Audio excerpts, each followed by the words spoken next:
Ma fille de 18 ans avait besoin d'une chirurgie urgente. J'ai demandé à mes parents de co-signer un prêt d'urgence. Ils ont dit non parce qu'ils ne voulaient pas prendre le risque. Puis ils se sont envolés pour des vacances de luxe à 14 000 € avec ma sœur et ses 3 enfants. Je n'ai pas crié. J'ai fait ceci. 2 semaines plus tard, leurs vies ont commencé à s'effondrer. Ce n'était pas la première fois que je dormais assise droite sur une chaise en plastique, mais c'était la première fois que je le faisais en fixant un support de perfusion, prétendant que je pouvais faire avancer le temps plus vite en serrant la mâchoire. L'accident de Léa est arrivé un jeudi. Elle était sur le siège passager, portait une ceinture de sécurité, et s'est quand même retrouvée aux urgences avec une fracture de la colonne vertébrale et une longue liste de contusions, d'égratignures et de mots que personne ne veut entendre à propos de son enfant. Stable, ont-ils dit, consciente, mais quelque chose est apparu sur ses scanners. Samedi matin, nous avions un nouveau mot, chirurgie. 2 options. L'une, une procédure haut de gamme avec un taux de réussite de 98%, pas de complications à long terme, un risque neurologique minimal. L'autre, la version économique, couverte par l'assurance, bien sûr, mais avec environ 20% de chance en plus de dommages permanents, peut-être une paralysie. Je n'ai même pas laissé le chirurgien finir d'énumérer les risques avant de l'interrompre, eh bien, nous prendrons la première. Il a hoché la tête. C'est le meilleur choix, mais la fenêtre est étroite. Elle est dans cette phase précoce d'inflammation. Cela nous donne la meilleure chance si nous le faisons demain. Demain ? Comme dans moins de 24 heures, ai-je demandé. Combien ? Il me l'a dit. Mon estomac s'est noué, mais je n'ai pas bronché parce que j'avais déjà une solution, ou du moins c'est ce que je pensais. Je suis sorti dans le couloir et j'ai appelé mes parents. Je ne m'attendais pas à une parade. Je ne m'attendais même pas à de la chaleur. Mais je m'attendais à de l'aide. Mon père a répondu. Salut ma puce, tout va bien ? Léa a besoin d'une opération chirurgicale, ai-je dit. Il y en a une qui lui donne les meilleures chances de guérison complète, mais elle n'est pas couverte par l'assurance. C'est cher. J'ai besoin de votre aide. Pause. Puis, oh, ma chérie, es-tu sûre que ce n'est pas couvert ? Ça semble étrange. Positive, ai-je dit. J'ai tout vérifié avec l'hôpital. Il y en a une moins chère qui est couverte, mais les risques sont plus élevés, genre, sérieusement plus élevés. La voix de ma mère est intervenue, clairement sur haut-parleur. As-tu reparlé à l'assurance ? Parfois, ils te disent non au début, mais si tu insistes. Maman, ce n'est pas une erreur. La meilleure chirurgie est plus récente et ne figure pas sur leur liste approuvée.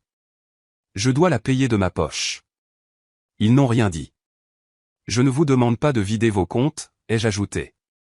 J'ai juste besoin d'aide pour couvrir la différence afin que nous puissions la bloquer d'ici la fin de la journée. Ils peuvent faire l'intervention demain. Plus de silence. Puis mon père s'est éclairci la gorge. C'est juste que le timing est délicat, tu sais. Ma mère a enchaîné, douce et raisonnable. Tu sais que nous partons lundi. Ce Club Med ne fait pas d'annulation après la marque des 7 jours. Le voyage à 14 000 € au Club Med. Celui-là. Elle a soupiré. C'est une affaire de famille. Nous avons déjà promis aux enfants, et ta sœur est tellement excitée. Léa pourrait finir paralysée. Eh bien, ce n'est pas juste, a dit mon père. Tu nous mets dans une position impossible. Ce n'est pas que nous ne nous en soucions pas. On dirait un peu que si. C'est juste que. Nous ne sommes pas médecins. Peut-être que cette option moins chère est parfaitement acceptable. Si l'assurance la paie, peut-être que c'est un signe que c'est assez bien. Papa, s'il te plaît, ne me dis pas que la colonne vertébrale de ma fille est moins importante qu'une réservation d'hôtel. Je dis juste que parfois, ils essaient de pousser ces procédures coûteuses. Je veux dire, es-tu absolument sûr que ce n'est pas une de ces choses où les hôpitaux essaient de te vendre plus cher ? Je n'achète pas une extension de garantie, ai-je lâché. C'est sa colonne vertébrale. Ma mère a baissé la voix. Tu es très émotive en ce moment, et je comprends ça. Mais peut-être que tu devrais ralentir avant de prendre de grandes décisions financières, surtout avec ton travail étant ce qu'il est. J'ai 2 emplois. J'ai toujours payé mes factures. J'ai aidé à payer vos factures. Ce n'est pas juste, dit-elle, l'air blessé. Tu as choisi de le faire.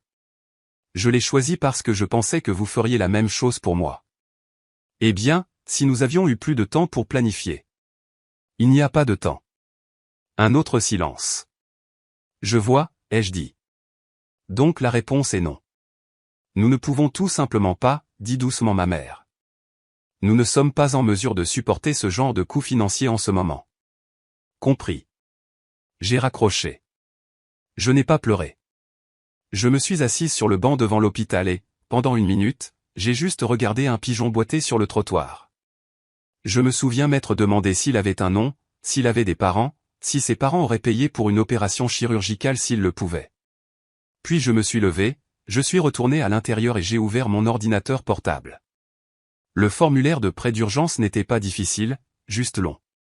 Cliquez ici si vous acceptez le taux d'intérêt.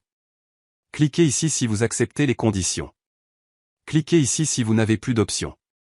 Je l'ai soumis et j'ai attendu. Approuvé, mais seulement partiellement. Sans cosignataire, je n'obtiendrai qu'environ un tiers de ce dont j'avais besoin. Alors j'ai fait quelque chose que je m'étais promis de ne plus jamais faire. J'ai rappelé mes parents. Cette fois, mon père a répondu seul. Allô? C'est moi, ai-je dit.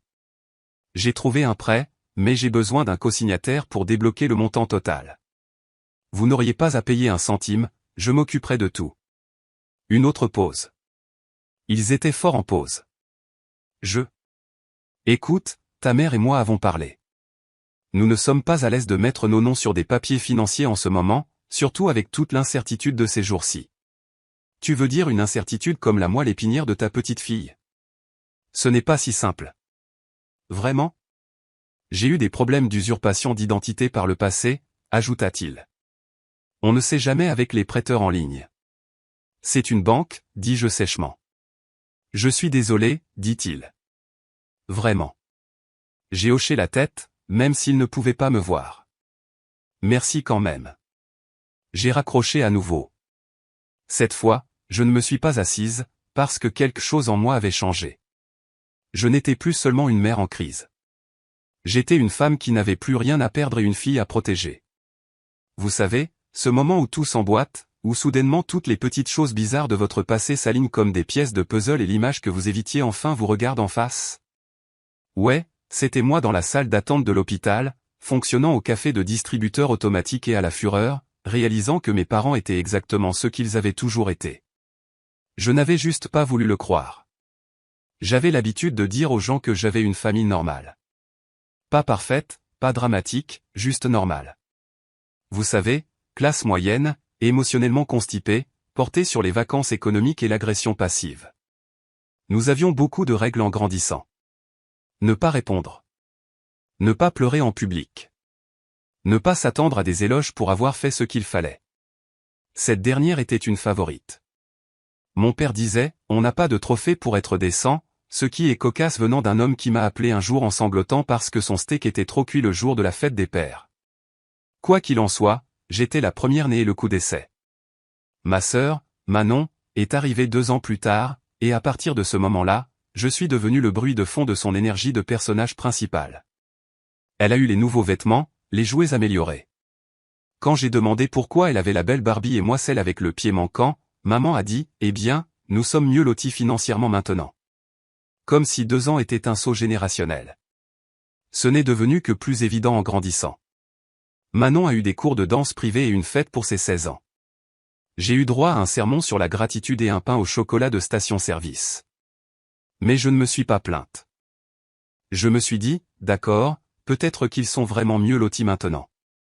Peut-être qu'ils font de leur mieux. Peut-être que c'est juste ça, grandir, être discrètement mis de côté pendant que votre sœur reçoit le package de luxe. Puis je suis tombée enceinte à 20 ans, et soudain, je n'étais plus seulement le personnage de fond, j'étais le conte moralisateur. Mon petit ami de l'époque, le père de Léa, était une erreur. Je l'ai corrigé rapidement. Verbalement abusif, manipulateur, fauché à plus d'un titre. Quand je suis parti, je m'attendais à moitié à ce que mes parents disent « Nous sommes fiers de toi d'avoir tenu bon ». Au lieu de cela, ma mère m'a demandé si je comptais revenir vivre chez eux. J'ai dit non. Elle a eu l'air soulagée. Ils n'ont jamais offert d'aide, jamais gardé Léa, jamais demandé si je dormais. Ils ont juste plané en marge, agissant comme si je les avais embarrassés devant personne. Je travaillais au RH le jour et coachais des clients le week-end. Léa venait parfois avec moi au séminaire, coloriant tranquillement à l'arrière. Elle ne s'est jamais plainte, n'a jamais demandé pourquoi grand-mère n'appelait pas. Je pense qu'elle a compris très tôt que l'amour dans notre famille venait avec des conditions, et qu'elle n'était pas la destinataire privilégiée. Alors j'ai fait en sorte que ça marche. Je n'ai jamais demandé un centime à mes parents. Pas quand le loyer a augmenté. Pas quand Léa a eu besoin d'un appareil dentaire. Pas même quand j'ai eu une grippe si forte que je pensais halluciner ma propre messagerie vocale. Et puis, d'une manière ou d'une autre, les rôles se sont inversés. Après leur retraite, ils ont déménagé dans un appartement en copropriété avec un jacuzzi sur le toit. Mon père a dit que c'était pour son dos. Ma mère a dit que c'était parce que la lumière dans la salle de bain des invités n'était pas flatteuse. J'ai commencé à aider avec les factures, discrètement. Quelques centaines ici, un complément d'hypothèque là. Je n'ai pas tenu de compte. Je me suis juste dit que c'est ce qu'on fait. C'est ce qu'ils auraient fait pour moi, n'est-ce pas? Faux. Manon n'a jamais aidé, pas une seule fois. Mais ses enfants, eux, ont tout eu. Des ordinateurs portables, des voyages de ski, un trampoline enterré. Qui diable a besoin d'un trampoline encastré dans le jardin? Je ne sais pas, mais ils en ont eu un. Puis ma grand-mère est décédée. Marguerite. Elle était différente. Franche, brillante, légèrement terrifiante dans sa capacité à calculer les intérêts composés de tête. Elle et Léa étaient proches. Elle passait des heures à discuter de stratégies d'investissement comme si c'était du Monopoly pour comptable. Je n'ai jamais compris, mais j'étais contente que Léa ait ce lien, quelqu'un qui voyait à quel point elle était vive. Quand grand-mère est décédée, j'ai supposé qu'elle avait tout laissé à mes parents. Ils ont certainement agi comme tel. Aucune mention d'un testament, aucune discussion. Juste, c'est réglé. Et soudain, ils étaient riches. Voyage en Grèce, sac à main de créateur. Les enfants de Manon ont eu une voiture. Une Audi Q7. Pas même une voiture de débutant, juste un SUV brillant avec un nœud dessus, comme si nous étions dans une publicité. C'est à ce moment-là que j'ai arrêté de les aider financièrement. Ça me semblait inutile. Mais je n'ai rien dit. J'ai laissé tomber. Jusqu'à l'accident de Léa et l'appel que j'ai passé depuis cette chambre d'hôpital. Jusqu'à ce que je leur demande de l'aide et qu'ils disent non. Et pas seulement non, ils l'ont fait sonner comme si j'étais le problème. Comme si j'étais impulsive. Comme si choisir la chirurgie la plus sûre, celle avec le taux de réussite réel, était une folle lubie financière que j'avais inventée entre les siestes traumatiques et la paperasse. Je suis sorti de cet appel en réalisant quelque chose que j'aurais dû voir des années auparavant. Ils n'aidaient pas parce qu'ils ne s'en souciaient pas. Pas de la manière dont les gens font semblant de se soucier. Pas de la manière dont les familles sont censées le faire. Ils aidaient quand ça leur faisait du bien, quand ils pouvaient être vus le faire, quand Manon postait un remerciement en ligne avec des émojis scintillants. Mais moi, j'étais trop autosuffisante, trop silencieuse, trop peu disposée à supplier.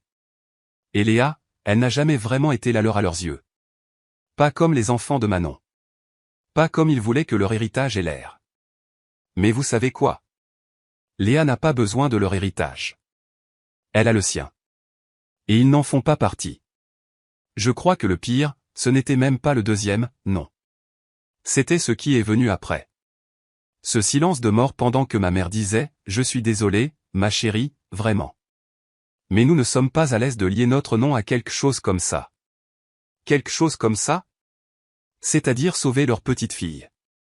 Je n'ai pas crié. Je n'ai pas jeté mon téléphone. Je suis juste restée assise là, regardant droit devant moi, comme si je pouvais faire apparaître de l'argent par la simple volonté. Je ne me souviens pas combien de temps je suis resté figé comme ça, mais à un moment donné, j'ai arrêté de respirer le chagrin et j'ai commencé à respirer la rage. J'avais tout fait correctement. J'avais travaillé, j'avais économisé, je les avais aidés quand ils en avaient besoin. Je n'avais rien demandé. Et quand j'ai demandé une chose, juste une signature, ils ne pouvaient soudainement pas prendre de risques. Mais ils pouvaient emmener 3 enfants dans un club med tout compris où les serviettes avaient probablement leur propre majordome. Très bien. Ils voulaient que je sois la fille calme et capable, celle qui ne fait pas de scène. Pas aujourd'hui. Cet après-midi-là, j'ai ouvert mon téléphone, j'ai fait défiler tous les numéros qui partageaient mon ADN et j'ai commencé à appeler tous les autres. Ça a commencé avec la mère de l'ami de Léa du club de théâtre. Nous avions discuté une fois à l'entracte. Je ne savais même pas si elle se souvenait de moi. J'ai appelé quand même. Salut, c'est Hélène, la mère de Baptiste. Ouais, désolé d'appeler à l'improviste. Elle est à l'hôpital. Il y a eu un accident. Elle va s'en sortir, mais nous avons besoin d'une opération. La bonne. C'est cher. Je sais que c'est fou, mais seriez-vous prête à... Je n'ai même pas pu finir la phrase avant qu'elle ne dise oui. Et ce n'était pas seulement elle. J'ai appelé une enseignante à la retraite que je n'avais pas vue depuis des années. Elle a proposé d'envoyer ce qu'elle pouvait de sa pension. Un type avec qui j'avais travaillé il y a 10 ans m'a envoyé 300 € avec un mot qui disait juste « pour Léa ». Ne t'inquiète pas, le professeur de violon de Léa a partagé la situation dans un groupe de discussion privée. Une femme que je n'avais jamais rencontrée s'est présentée à l'hôpital avec des collations, des brosses à dents et un billet de 50 € plié dans une carte de condoléances. Les gens sont sortis de nulle part. Pas la famille. Pas les gens qui m'avaient élevé. Juste tous les autres. Et ce n'était pas confortable. Ce n'était pas chaleureux et douillet. C'était humiliant. J'ai pleuré dans les toilettes de l'hôpital après le 5e appel. Pas à cause de l'argent. Parce que ce n'étaient pas des gens qui me devaient quoi que ce soit. Ce n'étaient pas des gens pour qui j'avais sacrifié, payé des factures ou aidé pendant leur divorce. C'étaient des étrangers, et ils faisaient plus pour Léa en un après-midi que mes propres parents n'avaient fait en 18 ans. Et cette humiliation, elle s'est transformée en carburant. Chaque appel était une rébellion. Chaque demande maladroite, chaque souffle embarrassé, c'était de la défiance. Ils voulaient que je disparaisse discrètement. Je n'allais nulle part. J'ai commencé à tenir une feuille de calcul. Moitié pour suivre ce que je rembourserais, moitié pour m'empêcher de m'effondrer. Chaque nom était un petit doigt d'honneur aux gens qui avaient dit non. Puis la porte s'est ouverte et la meilleure amie de Léa est entrée avec sa mère. Sa mère n'a pas dit un mot, m'a juste tendu une carte de crédit et a dit, limite de 20 000 €. Utilisez ce dont vous avez besoin. J'ai commencé à trembler. J'ai essayé de la lui rendre, balbutiant quelque chose sur les intérêts, les échéanciers de remboursement et les limites morales. Elle m'a interrompu. Vous êtes une bonne mère, a-t-elle dit. Laissez les gens être bons avec vous. Je ne savais même pas comment traiter ça. Mais elle n'avait pas tort. L'opération a été payée. Entièrement. Attends. En espèces. J'ai signé les formulaires de consentement avec un stylo emprunté et une main tremblante. Léa est allée en chirurgie avec la meilleure équipe, les meilleures chances et la meilleure opportunité. Et toujours pas un mot de mes parents. Sauf, bien sûr, quand ils ont découvert que les gens parlaient. Parce que voyez-vous, certaines des personnes que j'ai appelées, elles connaissaient mes parents. Elles avaient vu les photos Facebook, la croisière, les tenues assorties, la surclassement en suite de luxe. Et quand la rumeur s'est répandue que ces mêmes personnes avaient refusé d'aider leur petite fille à subir une opération chirurgicale vitale, disons simplement que les chuchotements sont devenus bruyants. Non, je n'ai rien posté. Mais quelqu'un l'a fait. Je ne sais pas qui. Peut-être l'ami de Léa. Peut-être un voisin. Peut-être le karma lui-même.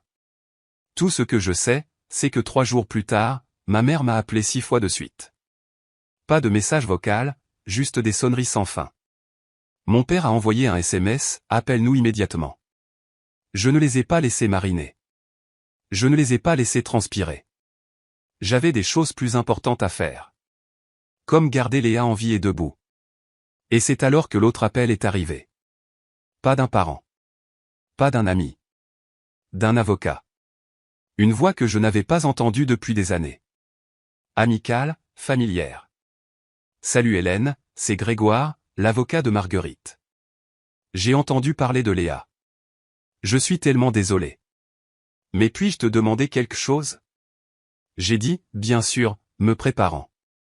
Ta fille a-t-elle déjà eu accès à son héritage? J'ai cligné des yeux. Quel héritage? Il y eut une longue pause à son bout du fil. Puis, c'est à ce moment-là que j'ai su que quelque chose n'allait vraiment, vraiment pas.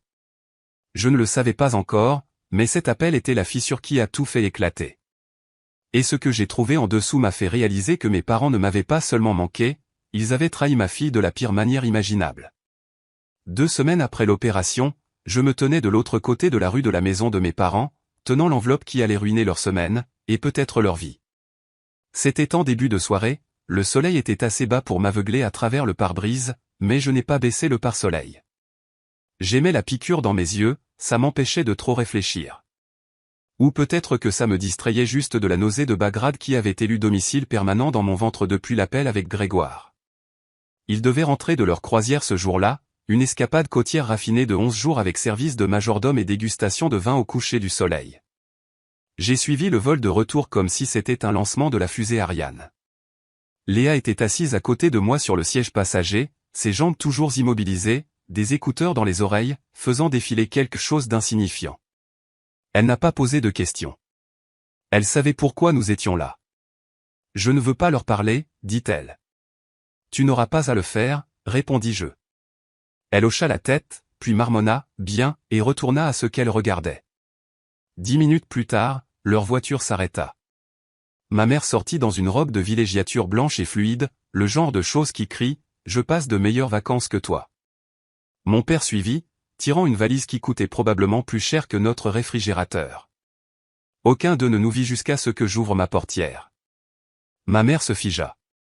Je traversai la rue avec l'enveloppe à la main, mes talons crissant sur leur parfaite allée de gravier. « Qu'est-ce que c'est » demanda-t-elle, déjà méfiante. Je souris, mais ce n'était pas le genre de sourire qui atteignait les yeux. « Vous avez été assigné. » Elle resta bouche bée. Mon père, qui tripotait la serrure du coffre, leva les yeux. Son regard tomba sur l'enveloppe. « Tu plaisantes » dit-il, mais sa voix se brisa à mi-phrase. Je ne dis rien d'autre, me retournai simplement et regagnai la voiture. Derrière moi, j'entendis ma mère hurler mon nom. Mon père dit quelque chose aussi, je crois que c'était « Attends » ou « Tu n'as pas à faire ça ». Mais si. Je devais le faire. Le premier appel téléphonique avec Grégoire résonnait dans mon esprit comme un message vocal de l'enfer. « Que veux-tu dire ? Léa n'a pas eu l'héritage » avait-il demandé, comme si je venais de lui dire que le soleil avait cessé de fonctionner. « Je veux dire » avais-je dit, mes parents ont tout eu. La maison, les actions, la collection de pièces de monnaie anciennes que personne n'aimait mais que grand-mère jurait valoir quelque chose. Grégoire resta silencieux un instant. Hélène, ça n'a aucun sens. Marguerite a tout laissé à Léa. Je le sais, j'ai rédigé le testament. Je suis juste restée assise là, agrippant mon téléphone comme s'il pouvait se transformer en cendre. Quoi, ai-je finalement dit. Tout était dans une fiducie. Tes parents n'étaient que des fiduciaires. Ça devait être débloqué pour Léa quand elle aurait 18 ans. Elle a eu 18 ans il y a 2 mois. Grégoire jura à voix basse. Ils n'ont jamais prévenu la banque, jamais déposé les papiers de transfert, rien. Alors ils l'ont juste gardé ? Oui, dit-il. Ce n'est pas seulement contraire à l'éthique, c'est du vol. Elle est majeure légalement. Cet argent n'a jamais été le leur. Et c'est là que l'image s'est enfin précisée. Tout. Les voyages, la rénovation de la nouvelle cuisine, la façon dont ils avaient soudainement cessé d'avoir besoin d'aide pour l'hypothèque, la façon dont ils avaient commencé à gâter les enfants de ma sœur comme s'ils étaient de la royauté. Ils n'avaient pas seulement manqué d'aider Léa, ils avaient utilisé son argent pour s'acheter une vie meilleure. Et n'avaient jamais dit un mot. Cette nuit-là, j'ai tout raconté à Léa. Je m'attendais à des larmes, de la rage ou de l'incrédulité. Ce que j'ai eu fut pire. Le silence. Elle a écouté, les bras croisés, le visage vide, comme si j'avais court-circuité sa capacité à ressentir quoi que ce soit. Ils ont dit qu'ils m'aimaient, dit-elle finalement, sa voix plate. Tous ces dîners du dimanche. Les livres que grand-mère me donnait. Le jeu de maths idiot auquel elle jouait. Je sais, murmurai-je. Ils ne me l'ont même pas dit. Ils l'ont juste pris. J'ai hoché la tête. Je ne me faisais pas confiance pour parler. Elle baissa les yeux sur ses genoux, tira sur un fil lâche de son sweat à capuche. « On peut faire quelque chose » demanda-t-elle. « Oui » dis-je. « On peut. » J'ai appelé Grégoire le lendemain matin. Il nous a tout expliqué. Il y aurait de la paperasse, des procédures, peut-être même un procès. Léa écouta attentivement, les yeux fixés sur lui. « Je le veux en retour » dit-elle. « Tu l'auras » promit Grégoire. Et je veux qu'ils répondent de leurs actes. Il me regarda, puis se retourna vers elle. Es-tu sûr?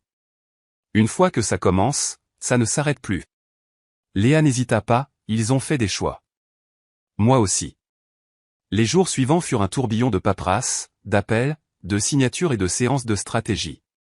Grégoire n'était pas seulement un bon avocat, c'était un limier avec un diplôme de droit et une vendetta. Apparemment, il adorait ma grand-mère. Ils se sont attaqués à la mauvaise fille, me dit-il une fois, les yeux plissés. Il a fallu toute ma volonté pour ne pas pleurer à ce moment-là, parce que pour la première fois depuis des semaines, quelqu'un voyait Léa comme plus qu'un problème à ignorer. Il la voyait comme quelqu'un pour qui valait la peine de se battre. Et moi aussi. Surtout maintenant.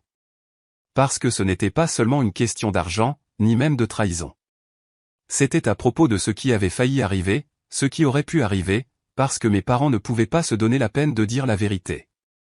Parce qu'ils accordaient plus de valeur aux croisières de luxe et aux droits de vantardise sur Instagram qu'à une fille qui leur avait autrefois fabriqué des tasses, meilleur grand-père du monde, à l'école primaire. Eh bien, maintenant ils allaient rencontrer la mère la plus en colère du monde. Et cette fois, je ne demandais pas. Je venais chercher tout ce qu'ils devaient. Plusieurs mois après que nous leur ayons remis cette lettre, le procès civil commença enfin. Léa ne s'y a pas. Je ne l'avais jamais vue aussi calme. Ses mains étaient stables, sa mâchoire serrée, ses yeux assez perçants pour couper du béton. Cette salle d'audience ne l'intimidait pas, c'était une ligne d'arrivée. Pendant ce temps, mes parents se présentèrent avec un avocat qui avait l'air d'être payé à la syllabe. Il souriait trop et utilisait des expressions comme « legs disproportionné » et « capacité testamentaire douteuse ». Traduction, ils arguaient que le testament était injuste, que grand-mère était probablement confuse, et que Léa n'avait aucune raison d'être l'unique héritière. Belle tentative. Grégoire, notre avocat et ami de longue date de grand-mère, ne broncha même pas. Il avait des relevés bancaires, des journaux de transactions et le testament original notarié. Il avait même des copies datées de mai que grand-mère lui avait envoyées, disant que Léa lui rappelait elle-même. L'un d'eux se terminait par « c'est la seule qui écoute quand je parle d'intérêts composés ». Rien que ça mérite une fortune. Leur avocat changea de tactique. Peut-être que les parents gardaient juste l'argent temporairement, argumenta-t-il. Elle venait d'avoir 18 ans. Grégoire n'éleva même pas la voix. Il demanda simplement pourquoi ils n'avaient rien dit. Pourquoi ils avaient déjà vidé une partie des fonds pour des croisières, des cadeaux de voitures et des week-ends au spa. Pourquoi il n'y avait aucune trace de tentative de transférer l'argent à Léa, ni même de l'informer qu'il existait. Le juge demanda le silence 2 fois. Une fois parce que mes parents chuchotaient furieusement entre eux, et une fois parce que Léa rit doucement sous cape. Puis vint le verdict. Ils devaient rembourser jusqu'au dernier centime de ce qui revenait de droit à Léa. Le tribunal statua qu'ils avaient manqué à leur obligation fiduciaire et détourné les fonds. Ils n'avaient aucun fondement légal ou moral pour garder l'argent. Sauf que, surprise, ils ne l'avaient plus. Ils en avaient dépensé une part substantielle. Pas la majorité, mais assez pour que leurs actifs actuels ne puissent pas couvrir le montant. Le tribunal saisit tout, la maison, la voiture, les comptes de retraite, la propriété de vacances, une soi-disant collection d'art dont ma mère se vantait autrefois, même le collier de perles qu'elle avait dit un jour que je ne serais jamais assez élégante pour hériter. Ils finirent dans une location exiguë près d'une autoroute, le genre d'endroit où l'on n'ouvre pas les fenêtres si l'on veut dormir la nuit. La famille élargie coupa les ponts, les amis disparurent. Ils ne s'étaient toujours pas excusés. Ils ont ruiné la famille, aurait dit ma mère à un voisin qui lui demandait pourquoi ils vendaient leurs meubles sur le bon coin. Léa resta silencieuse après, pas festive, juste claire, résolue. Ils n'ont pas seulement volé de l'argent, dit-elle un soir, fixant le mur comme s'ils l'avaient aussi trahi. Ils ont risqué ma vie. Et ils agissent toujours comme si c'était à moi de passer à autre chose. Je n'ai pas discuté. Elle avait raison. Une semaine plus tard, elle dit à Grégoire d'engager des poursuites pénales. Il hocha la tête une fois. Ce n'est pas un chemin facile. J'en ai déjà parcouru de plus difficiles, répondit Léa. L'affaire pénale avança plus vite que prévu. Peut-être parce que les médias s'en emparèrent après que quelqu'un eut divulgué une partie du résumé de l'affaire civile. Peut-être parce que le procureur de la République s'en souciait réellement. Ou peut-être parce que la justice passait une bonne semaine. Leur nouvel avocat était du même acabit, bruyant, cher et de plus en plus désespéré. Et cela me fit me demander où ils avaient trouvé l'argent pour le payer. Ils blâmèrent grand-mère, le système, la banque, le stress de la retraite. Ils essayèrent même l'argument, nous pensions qu'elle le gaspillerait, ce qui valut un roulement d'yeux visible de la part du juge. Ils furent reconnus coupables. Vol financier, manquement à l'obligation fiduciaire, tromperie d'héritier légal. En raison de leur âge et de la nature non violente du crime, le juge leur infligea 1 an de probation et des travaux d'intérêt général. Ils ramasseraient des ordures et classeraient des papiers dans des mairies au lieu de regarder des couchers de soleil à Santorin. Des photos circulèrent en ligne, ma mère en gilet orange, fronçant les sourcils devant un gobelet de fast-food jeté comme s'il l'avait personnellement offensé, mon père, l'air perdu, un balai à la main. Nous ne les avons pas partagés, mais nous les avons vus. Puis Grégoire appela à nouveau. Il me demanda si j'étais assise. Apparemment, mes parents avaient tenté de déplacer une partie des fonds restants ou des comptes cachés qu'ils n'avaient pas déclarés lors de l'affaire civile vers une plateforme offshore au nom de ma tante. Une piste numérique menait directement à eux. C'était flagrant et stupide. C'est une violation de l'ordonnance du tribunal, dit Grégoire. Nous déposons à nouveau plainte. La deuxième affaire ne fut pas aussi lente. Fraude, recel, tentative d'évasion de remboursement. Ils se présentèrent au tribunal dans les mêmes vêtements qu'ils avaient portés pour leurs travaux d'intérêt général. Pour la première fois, ma mère ne parla pas. Mon père n'établit aucun contact visuel. Leur avocat ne sourit pas. Le juge les condamna à 1 an de prison ferme. Pas de sursis, pas de plaidé coupable, pas d'échappatoire. Ils furent menottés devant nous et sortis de la salle d'audience. Personne ne se leva. Personne ne protesta. Personne ne pleura. Je ne ressentis pas de joie. Je ressentis la justice. Et quelque chose de plus calme, quelque chose que je n'avais pas ressenti depuis des années. Le soulagement. Léa reçut ce qui restait de son héritage. Ce n'était pas tout, mais c'était quand même une somme qui changeait la vie. Elle paya ses frais médicaux, mit de l'argent de côté pour l'université, puis, sans me demander, ouvrit un compte d'investissement. Elle le nomma, le projet composé, un clin d'œil discret à grand-mère. Je lui demandai si elle comptait le dépenser bientôt. Elle sourit simplement et dit, ce n'est pas pour maintenant. C'est pour quelque chose de bien, plus tard. Quand les derniers papiers arrivèrent, elle les classa tous elle-même. Puis elle ajouta une note dans le dossier, juste une ligne, manuscrite à l'encre foncée, certaines personnes ne méritent pas le pardon, juste les conséquences. Je n'ai rien ajouté. J'ai juste hoché la tête. Était-ce trop loin, ou juste assez loin? Dites-le moi.